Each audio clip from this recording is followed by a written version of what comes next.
The encounter on Hillsborough Street. Hillsborough was a quiet, picturesque town known for its peaceful streets and friendly community. Nestled between rolling hills and cozy coffee shops, it was a place where neighbors knew each other's names and children rode their bikes without a care in the world. It seemed like the kind of place where bad things didn't happen. But that would soon change.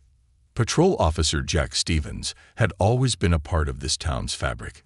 His uniform was his identity, and the badge on his chest gave him a sense of authority that he wielded like a sledgehammer.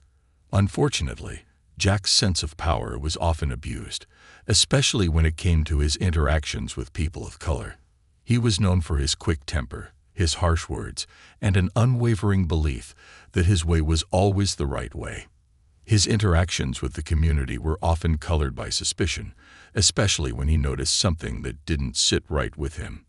One afternoon, Jack was cruising through the downtown area when his eyes landed on something that instantly piqued his interest. A black man on a brand-new, gleaming Harley-Davidson motorcycle. It wasn't the motorcycle itself that caught Jack's attention. It was the rider. There was something about him. Something that rubbed Jack the wrong way. The man was tall, with a confident posture and a smooth, almost deliberate way of moving, as though he was very aware of his presence on the street. Jack's mind immediately jumped to conclusions. The bike was expensive, far too expensive for someone he assumed to be an average guy. In Jack's mind, the assumption was clear. The man on the motorcycle must have been someone trying to show off, someone who didn't belong. In his line of work, this type of thinking wasn't unusual. Jack had always struggled with the idea of fairness and equity. His biases ran deep, shaped by years of working in a town where people like him were seen as the authority, the ones who should make the rules. Without a second thought, Jack flicked on his siren, the sound cutting through the peaceful afternoon like a knife. He pulled up alongside the motorcycle and waved the rider over to the side of the road, the blaring siren adding to the urgency of his command. The man on the motorcycle didn't flinch. He calmly slowed the bike and pulled over to the curb, smoothly removing his helmet as he came to a stop. The crowd that had gathered nearby watched curiously. Some of them knew Jack, others were strangers, but all of them could sense the tension rising between the officer and the rider. Jack's face tightened as he glanced at the man. There was no smile, no warmth in his greeting. He leaned out of his patrol car, his hand resting on the door handle as he scowled at the man. "Let's see your papers," Jack demanded, his voice sharp and commanding. His eyes never left the rider's face. He didn't even acknowledge the man's respectful demeanor. The calm way he removed his helmet and stood by his bike. The man hesitated for a brief moment, taking a deep breath before responding. He was composed, unbothered by the officer's harsh tone. He began to reach into his jacket pocket to retrieve his papers, but before he could do so, Jack's irritation flared up like a live wire. He hadn't spoken yet, hadn't even answered Jack's questions fast enough to suit him. The officer's patience was non-existent, and his behavior began to show it. "That's not good enough," Jack snapped, his hand shooting out to kick the motorcycle's stand. With a violent motion, the bike tipped over, crashing to the ground with a loud clang. The noise echoed through the quiet street, and the crowd of bystanders gasped in shock. The man didn't react at first. He simply watched his bike tumble to the pavement, its chrome shining even more brightly against the concrete. Jack's words came out in a harsh bark. "I said move." He wasn't asking. He was commanding, his voice dripping with authority. His hand was still gripping the car door, but his eyes were locked on the man, whose calm expression now seemed to infuriate him even more. The man didn't immediately respond to Jack's outburst. Instead, he slowly knelt down to the bike and began picking it up, carefully lifting it back to an upright position. His face remained neutral, but there was a certain gravity to the way he moved. He wasn't intimidated by the officer's actions, nor was he going to engage in a pointless back and forth. He knew better. As the man stood up, dusting off his leather jacket, Jack's anger boiled over. The crowd, which had initially been quietly watching, now began murmuring. People took out their phones and started recording, no longer content to be passive observers. The tension in the air was thick, and it didn't take long for someone from the crowd to shout, "Why are you being so rough with him?" Jack whipped around to face the onlooker, his face red with fury. "Mind your own business," he snapped. The words came out with such venom that the crowd fell silent for a moment, unsure of how to respond. But the atmosphere had shifted. People could see the way the officer was treating the rider. They could feel the injustice hanging in the air. It wasn't lost on them that the officer's aggression was unprovoked, his hostility inexplicable. The man, still calmly standing beside his motorcycle, finally spoke up. His voice was low, but it carried an undeniable authority. "You need to learn how to treat people with respect," he said, his words cutting through the tension like a blade. The crowd shifted, eyes widening as they began to realize something that they hadn't noticed before. This man wasn't just an ordinary motorcyclist. Jack didn't respond at first. His pride wouldn't allow him to admit that something wasn't right. He just stood there, glaring at the rider, fists clenched at his sides. What Jack didn't know, what he couldn't have known in that moment, was that the man standing in front of him was not someone to be underestimated. He wasn't just any biker. The man was the new chief of police for Hillsborough. He had taken the position just a week ago, assuming the role with a sense of calm professionalism that was in stark contrast to Jack's brash and confrontational attitude. The new chief, a black man named Marcus Johnson, had worked his entire life to reach this point. He had fought through systemic obstacles, bias, and 1,000 other challenges that people like Jack never had to face. As Marcus stood there, patiently waiting for the officer to process his mistake, he could feel the eyes of the crowd on him. He didn't know how the encounter would end, but he knew that something had just changed in that moment. He hadn't raised his voice or reacted with aggression. He hadn't retaliated against the officer's disrespect. But his silence spoke volumes. The world was watching. And what happened next would shake the very foundation of the Hillsborough Police Department. Unseen forces and hidden truths. The silence that fell after Marcus Johnson's words hung in the air like a heavy fog. For a moment, the only sound on the street was the soft hum of traffic in the background and the occasional rustling of leaves in the breeze. The crowd stood frozen, still processing the interaction they had just witnessed. Some were on their phones. Others were exchanging glances, their curiosity piqued by what was unfolding before them. But no one knew what would happen next.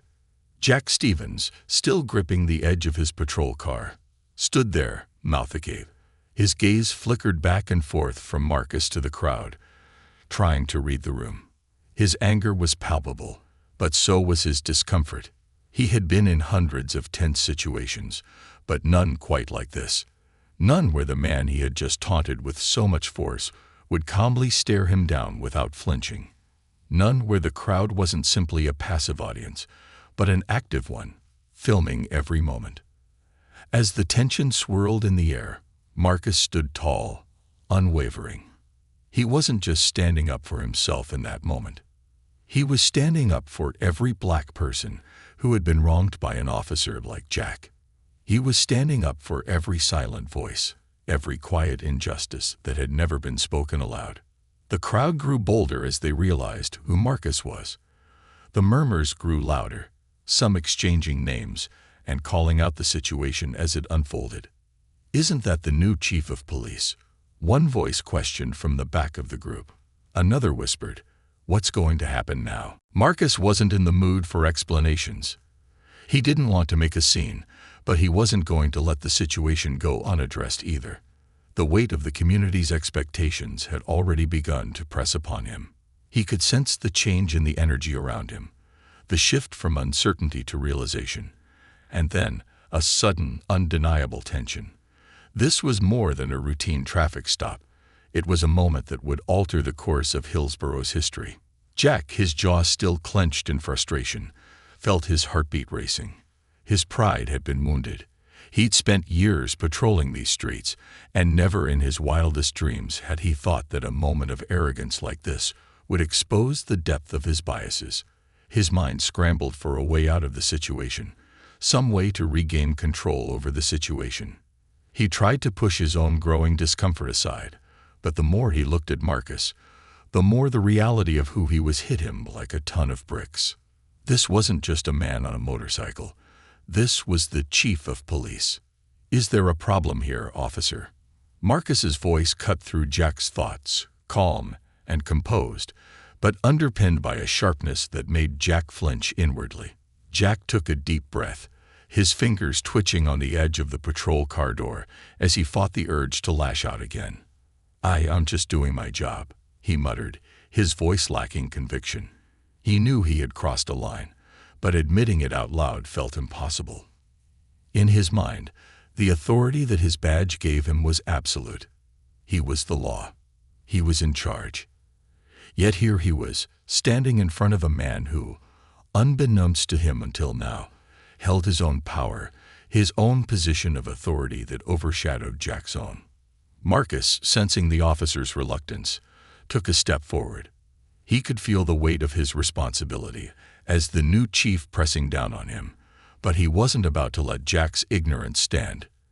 "You're doing your job," Marcus repeated. "Your job is to protect and serve, not to kick someone's bike over because you think they don't belong. It's not about authority, Jack. It's about respect." At the mention of his name, Jack's expression soured. This wasn't just an abstract lesson in fairness. This was a challenge that he wasn't prepared for. The crowd continued to watch in disbelief, their phones capturing every moment. Some of them were still unaware of Marcus's identity, but now it was clear. The man who had just been disrespected was someone of great significance. Before Jack could find his words, the crackling of a walkie-talkie broke the silence. The voice that came through was loud and clear, cutting through the tension that had built up. "Officer Stevens, we got a situation down at the mall. You're needed immediately. Dispatch is sending backup." "Over." Jack's heart skipped a beat. He was being called away. A convenient distraction that would allow him to escape. He could feel the weight of the situation pressing down on him. And for the first time, he questioned whether he could handle the consequences of his actions. He had treated Marcus with aggression, assuming he could get away with it. But now, the walls were closing in. With a sigh of relief, Jack looked toward Marcus and said, "I've got to go. This isn't over, though." He tried to sound authoritative, but his words rang hollow. He climbed into his patrol car, slamming the door shut. The engine roared to life, and in a blur of blue lights and sirens, Jack sped off, leaving Marcus standing in the street, his motorcycle now upright and ready to go. The crowd began to disperse slowly, their murmurs still swirling in the air. As the last few people drifted away, Marcus couldn't help but notice a sense of anticipation that had begun to settle in the air. They had witnessed something important today, something that would stay with them long after the event. For Marcus, the encounter wasn't just about Jack's disrespect. It was about the unspoken truth he'd just experienced. It was about understanding that the badge he now wore, the role he had assumed, would not automatically earn him the respect he deserved. It was about facing the harsh realities of his position and realizing that there were deeper, darker forces at play in the police department, forces he would have to confront head-on. As Marcus stood there, alone in the quiet aftermath of the incident, he knew that the road ahead would be difficult. He was prepared for the challenges that lay before him. Challenges not just from the outside world, but from within his own department. He had joined the force with hopes of making real change, but he quickly realized that the biases he had encountered were only the surface of a much larger issue. And Jack Stevens, in that moment, was just a symbol of that larger problem. But Marcus wouldn't back down. He couldn't. Not when he had come so far. Not when he knew the townspeople were counting on him. He wasn't just the new chief of police. He was a man of integrity, a man who had fought every day of his life for his place in this world, and he wasn't going to let one officer's bias derail everything he was working to build. As he got back on his motorcycle and revved the engine roaring to life beneath him, Marcus looked around. The city of Hillsborough had no idea what was about to happen, but he knew that it was time for change. The moment had come. He was ready to lead. The road ahead. The days following the incident on Hillsborough Street were filled with anticipation and uncertainty. Marcus Johnson had gone from being an anonymous figure on a motorcycle to the subject of whispered conversations, online posts, and even local news coverage. It wasn't just the people of Hillsborough who were watching. The police department was now aware of what had transpired, and word had quickly spread through the ranks. As the new chief of police, Marcus had expected a degree of resistance. Change was never easy, and reforming an entire department that had long operated with implicit biases and a sense of entitlement was no small feat. But the events of that afternoon, the public humiliation of Officer Jack Stevens, and the way the community had responded to the situation, it all marked the beginning of something far larger than he had anticipated. Marcus sat in his office late one evening, reviewing the reports that had come in over the past few days. He scanned through data on recent arrests, ongoing investigations, and public concerns. It wasn't the piles of paperwork or the long hours that weighed heavily on his mind.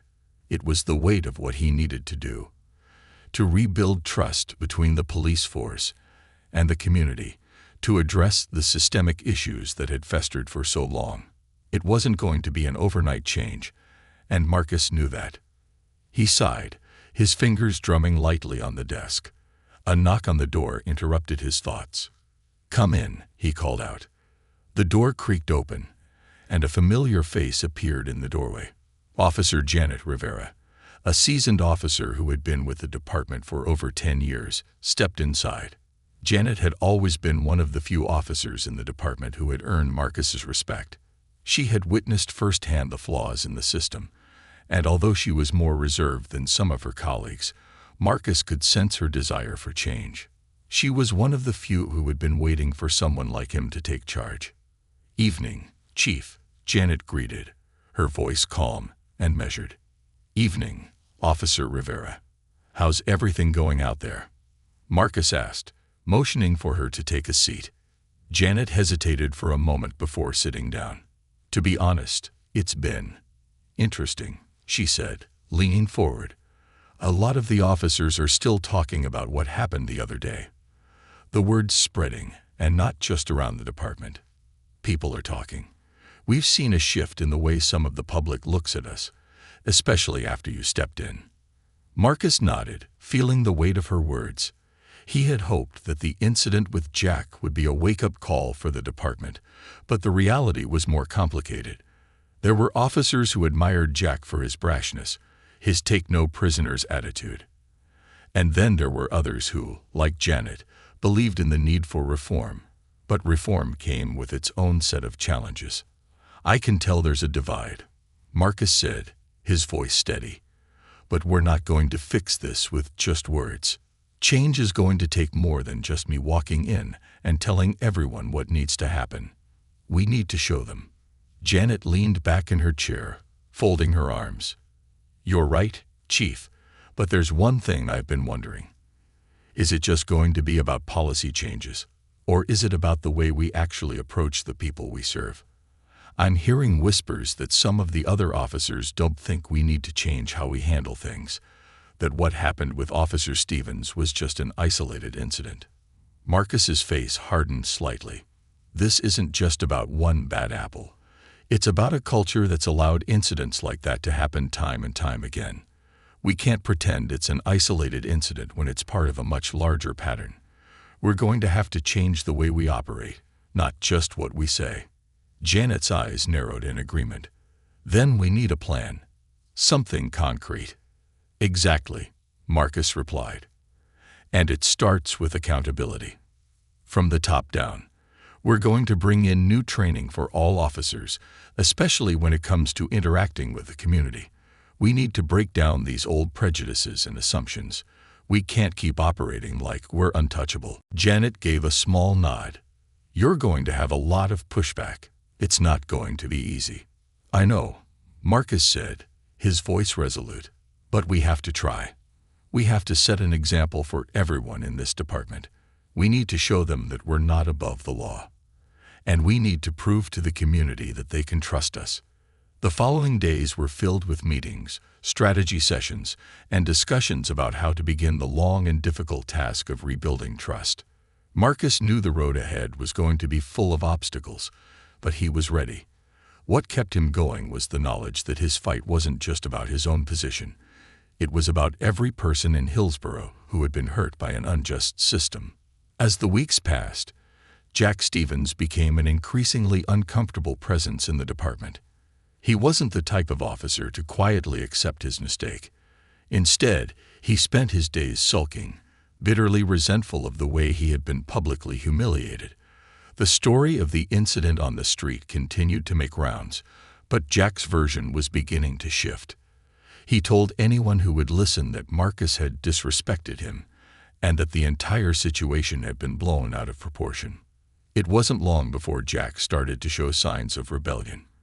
He would often make passive-aggressive comments to his fellow officers, trying to rile them up against Marcus's reforms. He complained about the new policies and the increased community outreach efforts, dismissing them as unnecessary and weak. But Marcus had been prepared for this. Jack's resistance wasn't unexpected. It was exactly the kind of reaction he had anticipated from someone who didn't want to change, someone who wasn't willing to confront the biases they had long lived with.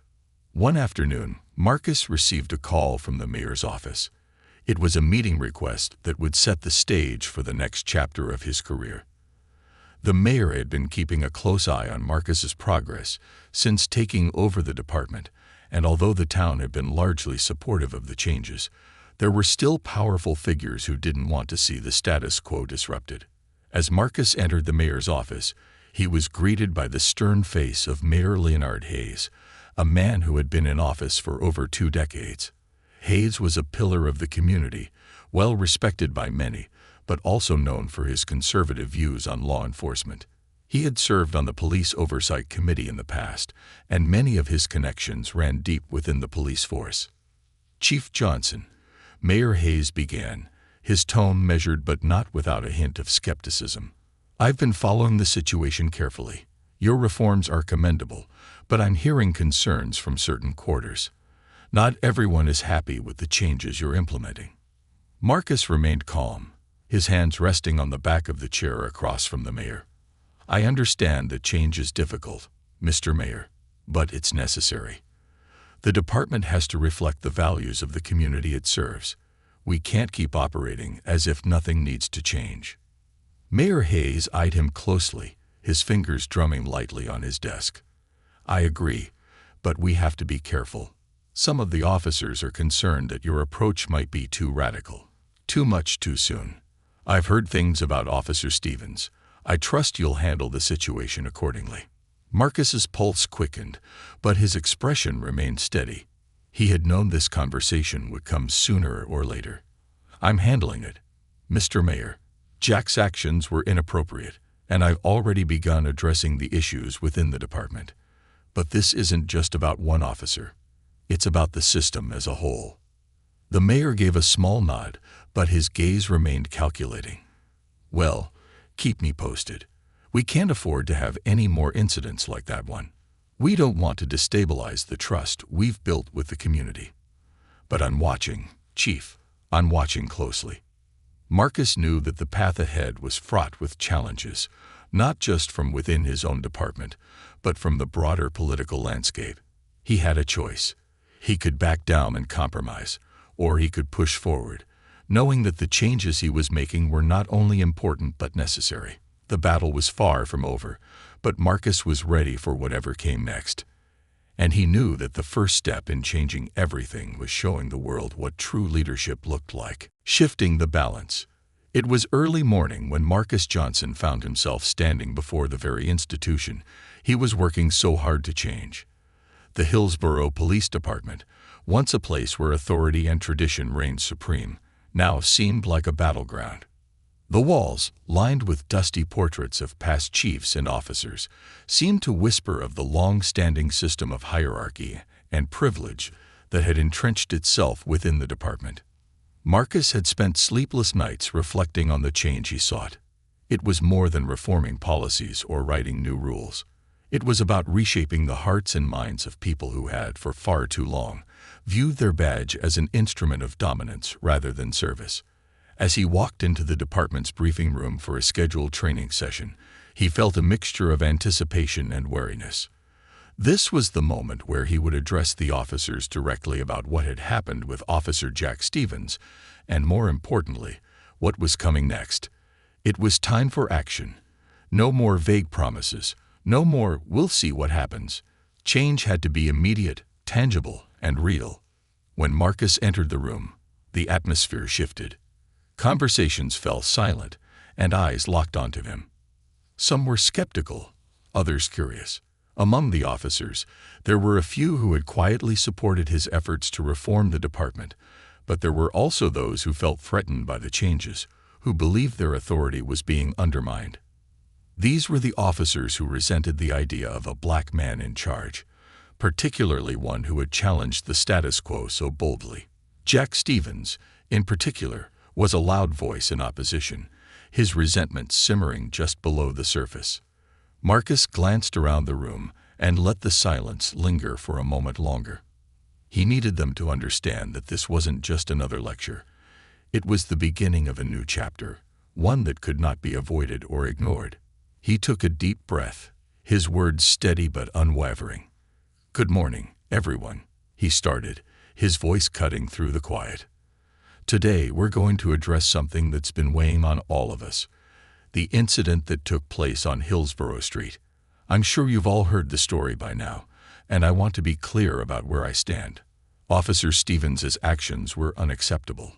There's no room in this department for that kind of aggression, that kind of disregard for respect. I'm sure many of you have seen the footage by now. You know exactly what I'm talking about." A few officers shifted uncomfortably in their seats, but Marcus's gaze remained steady. "But let me be very clear," he continued, his voice gaining strength. "This is not just about one officer. This is about us. This is about every one of us who wears this badge. We represent more than just a force. We represent the community. And right now, the community doesn't trust us. They don't trust the very people who are supposed to protect them." At this, a few murmurs spread through the room. Marcus could sense the tension, but he refused to back down. This was the moment of reckoning. "For too long, this department has been allowed to operate without accountability," he continued. "For too long, we've allowed personal biases to influence how we treat people. And that ends today. We are not above the law. We are not above the people we serve. We will be held accountable, and we will show this community that we are here to serve them, all of them." A murmur of disbelief echoed around the room.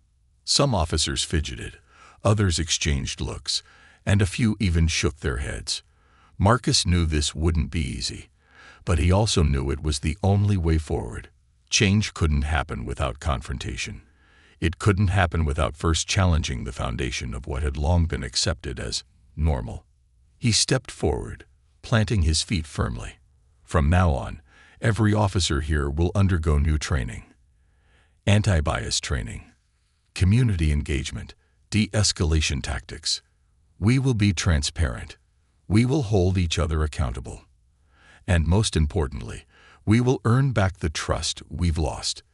This is just the beginning." The room was still. It was clear that the officers weren't used to hearing this type of rhetoric from someone in Marcus's position. They were used to commands, to top-down decisions made without room for discussion. But Marcus wasn't just giving orders. He was asking them to change their way of thinking, to evolve into something better, something that truly embodied the values they were supposed to uphold. "I know change is difficult," Marcus said, his tone softening slightly. "I know it's uncomfortable, but I'm asking you all to step up, to be the officers this community deserves. If you're not ready for that, I'll understand. But know this, I will hold you accountable. I will hold everyone accountable." The silence stretched on as the officers absorbed his words. Then, from the back of the room, a voice broke through the stillness. "Are you saying we've all been doing it wrong, Chief?" Officer Stevens's voice was loud and brash, cutting through the air like a knife. He stood up, glaring at Marcus, his arms crossed in defiance. "Are you saying I've been doing my job wrong?" Marcus didn't flinch. He had known Jack would be the first to challenge him. "If you think disrespecting people is part of your job, then yes, Officer Stevens, that's exactly what I'm saying." A tense moment followed. The room seemed to hold its breath as Jack's face turned red with anger. He wasn't used to being called out like this, especially by someone he saw as beneath him. Marcus could see the deep resentment in Jack's eyes, but he didn't back down. This was the battle that had to be fought. This was where the change would begin. "You don't get to treat people like that, Jack." "Not anymore," Marcus said firmly. "Not under my watch." The room was silent again, the weight of Marcus's words settling over the officers like a thick fog. Jack stood there, his chest heaving with anger, but he didn't respond. He simply turned on his heel and stormed out of the room, slamming the door behind him. Marcus let out a breath he didn't realize he had been holding. He turned to face the rest of the officers, some still looking at the door where Jack had exited. "We're not here to intimidate anyone," he said quietly. "But if we want this department to be better, we need to face the truth. And the truth is, we have work to do." Over the following weeks, Marcus pushed forward with his plans. He implemented the new training programs, scheduled community meetings, and began reaching out to the people of Hillsborough. He knew the public needed to see that the department was truly committed to change, that it wasn't just empty words but real, concrete actions. But the pushback from some officers, particularly Jack Stevens, was fierce. The resentment was palpable. It wasn't just Jack. Several other officers began to question Marcus's approach. Marcus received reports of grumbling behind closed doors. He heard of incidents where officers were intentionally slow to adopt new procedures, refusing to change how they interacted with the community. Some were open about their resistance, while others found more subtle ways to sabotage his efforts. But Marcus wasn't backing down. Every morning, he showed up, ready to confront the challenges ahead. He knew this fight was far from over. He knew there were those who would try to hold onto the old ways, who would resist the change he so desperately needed to implement. But with every passing day, the weight of his responsibility grew heavier. And with it, his resolve grew stronger. In the midst of all the conflict, Marcus couldn't help but think back to that afternoon on Hillsborough Street. The moment he'd stood there, calm in the face of Jack's aggression, had marked the beginning of something larger than himself. It wasn't just about one officer, one bike, or one moment. It was about changing the very fabric of the department, something he knew would take time, but something he was willing to fight for. Because in the end, Marcus knew that the future of Hillsborough depended on it. The test of leadership. The weeks following Marcus Johnson's landmark speech were a whirlwind. The initial shock of his bold moves had settled into something far more challenging. The slow, grueling process of dismantling the deeply entrenched culture within the Hillsborough Police Department. For Marcus, this wasn't just about shifting policies. It was about eradicating years of institutional bias and making an indelible mark on the hearts and minds of every officer he led. The tension within the department had reached a boiling point. Officers who had been in the department for decades, like Jack Stevens, were showing their true colors. They were vocal in their resistance to the reforms Marcus was pushing forward. It wasn't just Jack's defiant attitude. There were other officers, quietly simmering with anger, who believed that the department's long-standing ways were being unjustly attacked. They had grown comfortable with the status quo, and now they were being asked to change everything they had known. It wasn't an easy battle for Marcus, but he had a singular focus. He wasn't just fighting for his position, or for control of the department. He was fighting for the people of Hillsborough, the very people who had watched the incident on Hillsborough Street unfold, the ones who had witnessed the abuse of authority firsthand. They had placed their trust in him, and Marcus wasn't going to let them down. One particular day, as Marcus arrived at the station, a wave of anxiety washed over him. He had been preparing for a high-level meeting with the town council. The mayor, who had remained silent after his initial meeting with Marcus, was finally ready to make a public statement on the progress of the police department's reforms. But Marcus knew the truth. The mayor's support wasn't unconditional. His approval hinged on one thing: results. As he stepped into the briefing room, Marcus was met by a handful of department leaders and a few officers who had been quietly supportive of his efforts. His eyes scanned the room, landing on Janet Rivera, who had become his closest ally since he took over. She had been at his side through the toughest moments, offering both practical advice and moral support when Marcus was uncertain. "Morning, Chief," Janet greeted, her face showing the same determination he'd come to rely on.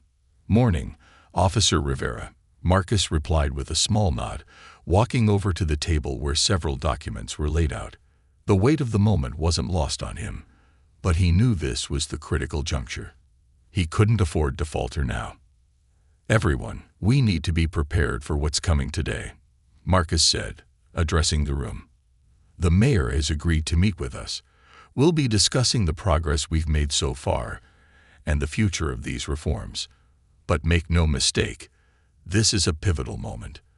We either prove that we're serious about change, or we lose this opportunity for good." A few officers shifted uncomfortably at the table, but Marcus wasn't about to sugarcoat the reality of the situation.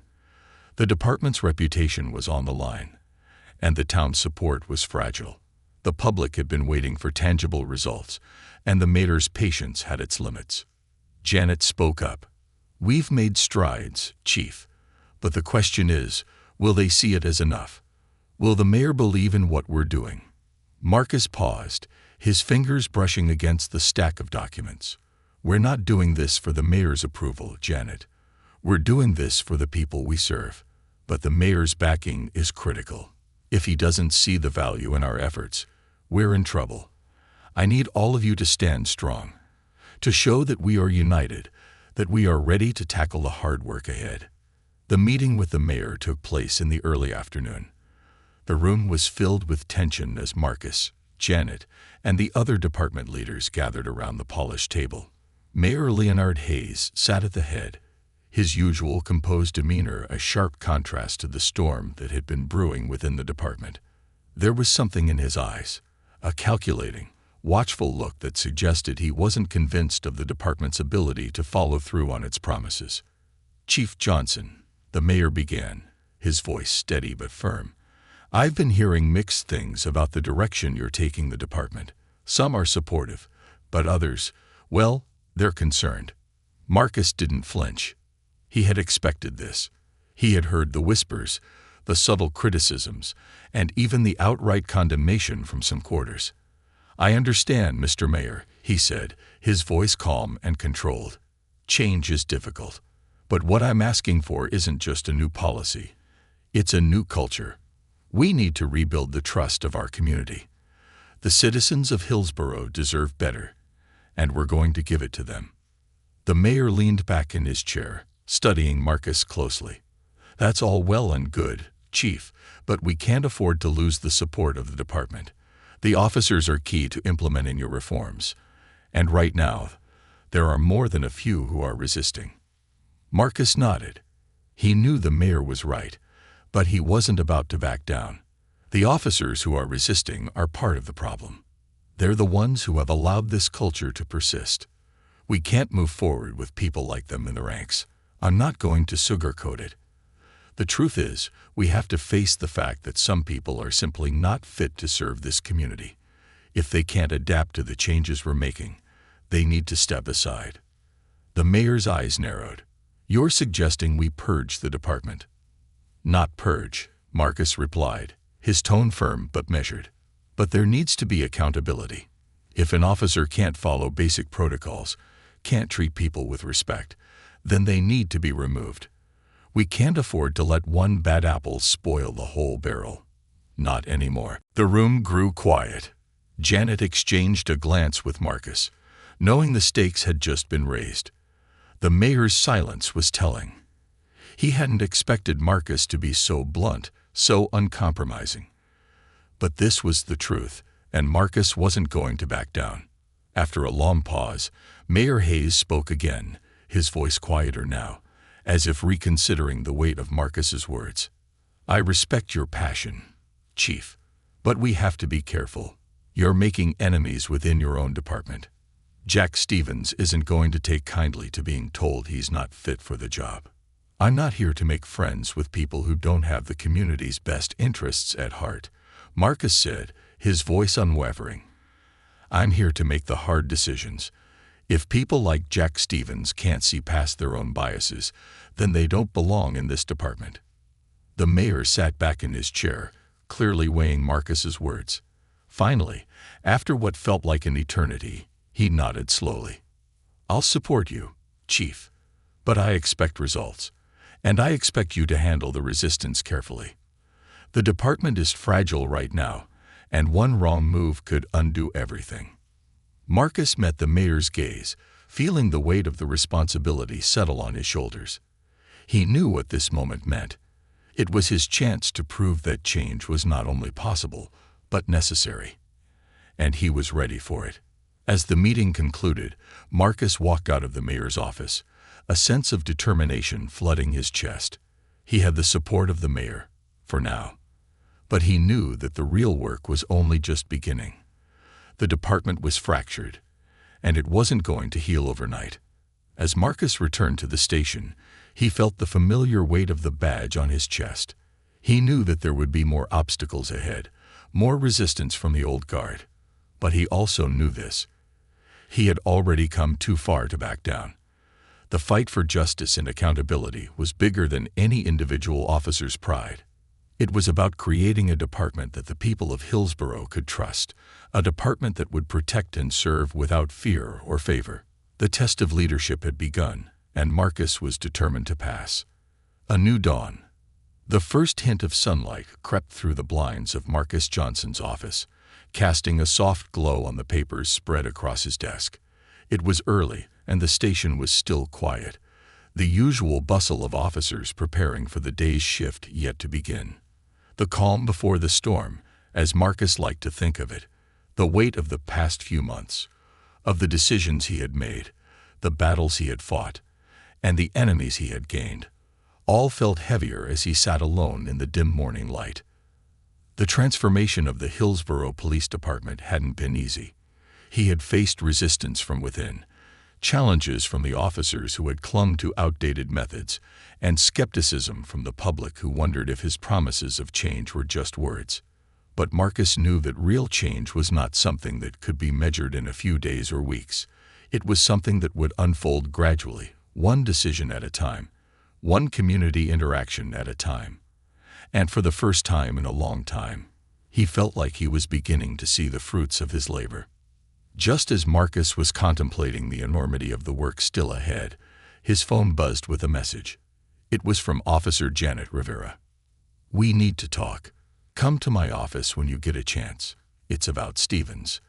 Marcus frowned, knowing that the name at the end of the message could only mean trouble. Jack Stevens had been a thorn in his side from the very beginning. After the confrontation in the briefing room weeks ago, Jack had become even more vocal in his disdain for Marcus's leadership. His passive-aggressive comments, his undermining of Marcus's authority, had only escalated. Though he had continued to show up for duty, it was clear that Jack had made up his mind.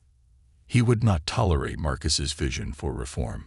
Taking a deep breath, Marcus grabbed his jacket and walked out of his office. As he moved down the hallway, he passed the bulletin board where news clippings about the department's reforms, the public's growing support, and the media coverage of his leadership hung side by side. There were positive signs of change, but there was still a long way to go.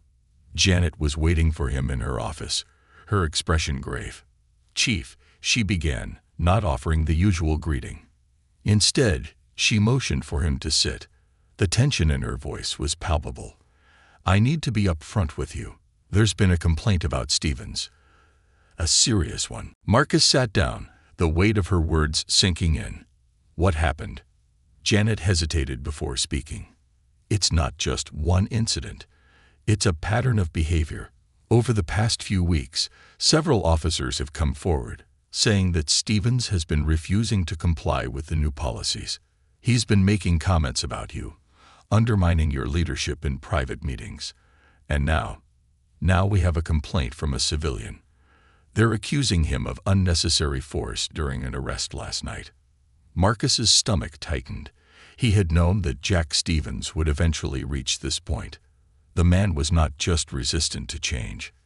He was actively sabotaging the very values Marcus was trying to instill. But this was more than just a rebellious officer. This was a man who had become a symbol of everything wrong with the department. "I need you to look into it," Marcus said, his voice steady despite the anger bubbling beneath the surface. "Get the full details, talk to the officers who've made the complaints, and we need to take this seriously. If what they're saying is true, it can't be ignored. He's jeopardizing everything we've worked for." Janet nodded, her face set in determination. "I'll handle it, Chief. I'll make sure it's documented properly and that we follow protocol. But we both know what this means, don't we?" Marcus exhaled slowly, running a hand through his hair. "It means I might have to make the hardest decision of my career."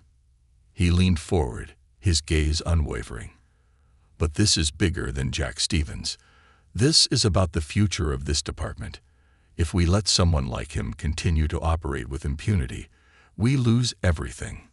We'll lose the trust we've built with the community. And we'll lose our credibility." Janet's expression softened, but her resolve didn't waver. "I know. I'll make sure we have everything we need to proceed." The next few days were filled with a mounting sense of urgency. Janet and the internal affairs team conducted a thorough investigation into Jack Stevens' actions. The complaints about his conduct, both from his colleagues and the civilian, painted a troubling picture. Stevens had, on more than one occasion, ignored directives, belittled community members, and shown no remorse for his aggressive tactics.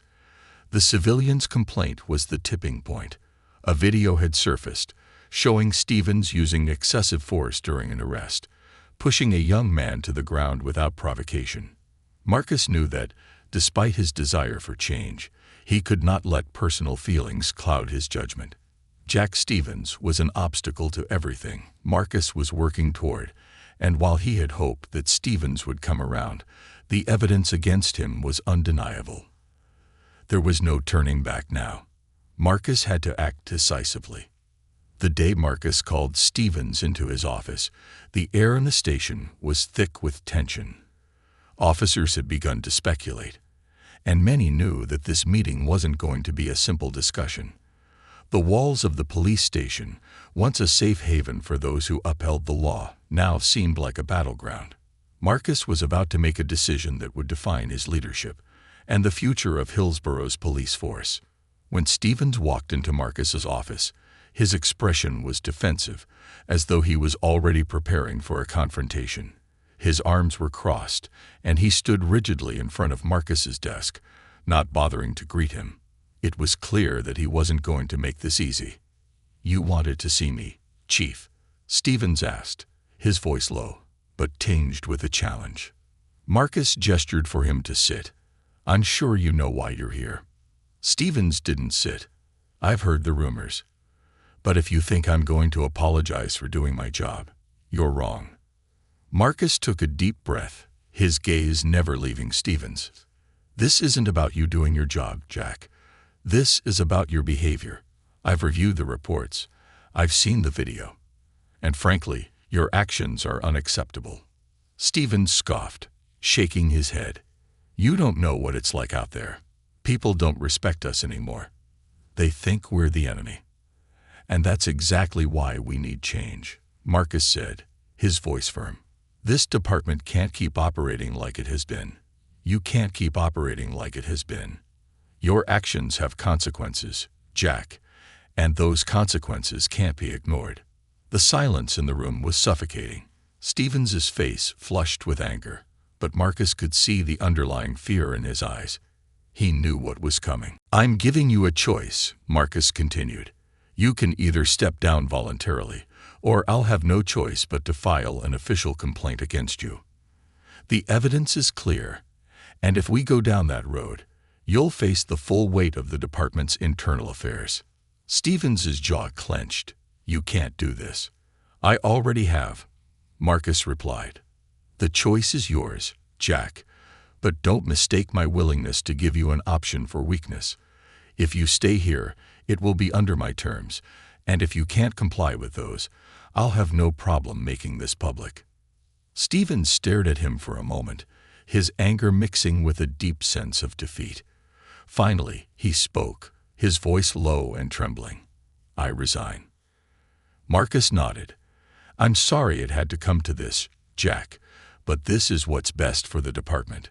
As Stevens left the office, Marcus felt a pang of sorrow. He had hoped it wouldn't come to this, but he knew it was necessary. The department's culture had been damaged, and it wasn't something that could be fixed overnight. But this was a crucial step in the right direction. The road ahead would still be difficult. Jack Stevens's resignation wouldn't change the fact that there were others in the department who still clung to outdated ideas of policing. But Marcus was resolute. He had taken the first real step in cleaning up the force, and with it, he had shown the people of Hillsborough that change wasn't just possible. It was happening. As Marcus watched Stevens leave the building, he felt a sense of finality. It was a turning point. The fight was far from over, but for the first time, he felt hopeful about the future of the Hillsborough Police Department. A new dawn was breaking, and Marcus Johnson was ready to lead the way.